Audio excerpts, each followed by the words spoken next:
My name is Sherry, and I am making a little podcast about my mother's ashes. So my mother passed at the height of COVID in 2020 at 103 from the VA home in Chula Vista. And everything was on hold, burials, funerals.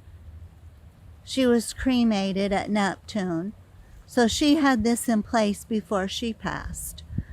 Her plans, it was all paid for and everything. She was so proud of this and spoke of it often. She was cremated at Neptune, and then she owned her plot at Greenwood in San Diego by her mother, her father, and her two brothers. So she was so happy about this. So then we'd all lived in San Diego forever. So then in the meantime, after my mother passed, I moved to Seattle. And my cousin, who'd also lived in San Diego forever, who used to visit her at the veterans home, he went to Arizona. He moved to Arizona. So then one time he was visiting San Diego and he offered to pick up the ashes for me. I had told Vince at Neptune I would pick up the ashes by Christmas, and he said fine. So there was never an issue of being late. So my cousin picked them up. But then somehow he was under the impression that he saved my mother from a pauper's grave. And he proceeded to tell everyone that. Anyone that would listen. He told this story how he saved my mother's ashes from a pauper's grave. So I said, well, I don't understand. Was I late in picking up the ashes? Because I thought, well, was Vince mad? Was he inundated with ashes with the COVID thing and burials on a hold and I didn't realize it? No one ever said anything to me. Vince never called. I mean, he had my number. I'm on the death certificate, the remains permit. I'm the only daughter. And anyway, so then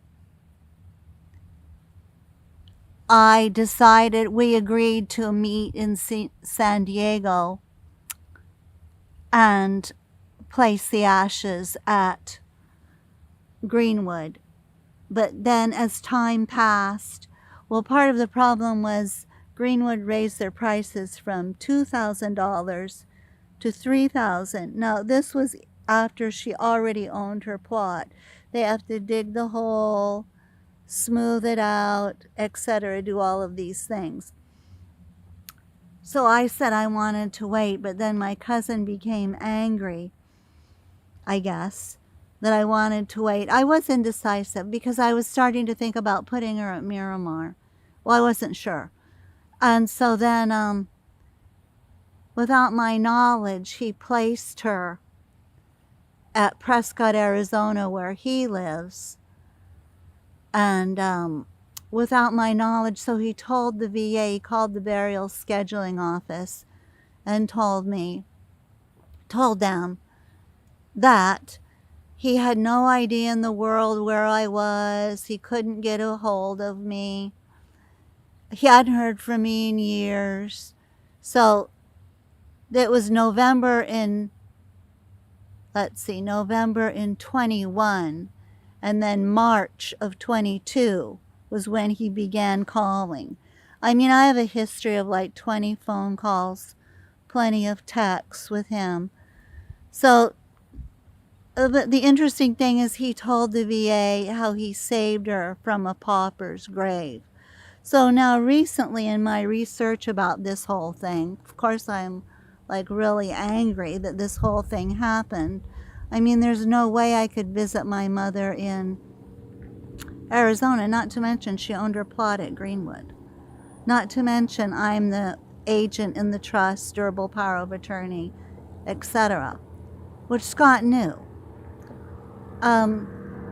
So I called Vince and I said, Scott, Vince at Neptune, and I said, Scott is telling everyone this story about how he saved her from a pauper's grave. I'm like, were you mad?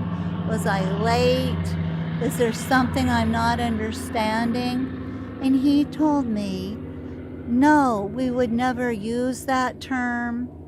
That's not a term that applies. I've been in the business for 30 years. We would never use that term at Neptune.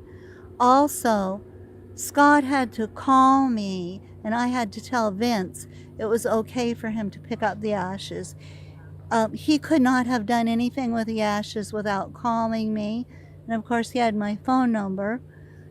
And he couldn't have done anything with the ashes because it said Greenwood as the destination. So, in other words, this whole pauper's grave story, I don't know where Scott got this information. I don't know why he's saying it. Scott and his sister Jean seem very much want to make themselves very glorious and want to make me look very bad. They're really into shame and punishment. It's humiliating. And I don't know why, as adults, they would do that kind of thing. But anyway, that's this part of the story now. But then these words have been repeated back to me from someone at the VA. So my point is, he concocted this false story. But of course, people hang on this pauper's grave statement, and it's false. So I am doing everything I can to correct this. But one wonders where he got that information and why he is saying it. Anyway, thank you for listening. To be continued. And that's just the first part of my little story of finding my mother's ashes. Thank you.